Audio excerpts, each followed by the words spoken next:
Programang ito ay rated SPG. Striktong patnubay at gabay ng magulang ang kailangan. Maaaring may masiselang tema, lengguwahe, karahasan, sexual, horror o droga na hindi angkop sa mga bata.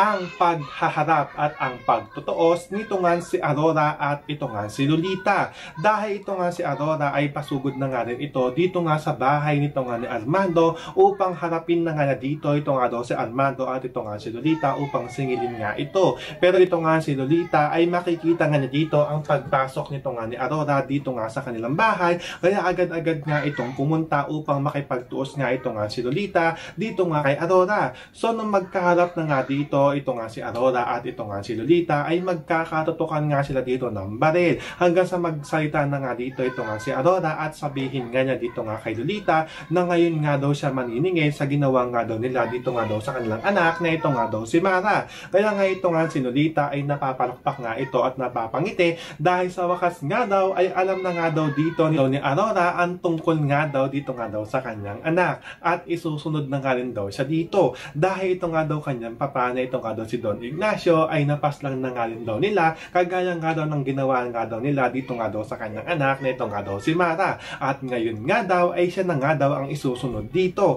Kaya sa sobrang galit nga nito nga ni Aurora dito nga kay Lolita ay dito na nga sila magkakainitan. Yan ang ating mga pakakatutukal at pakakaabangan dito nga lang sa FPJs ang Probinsyano.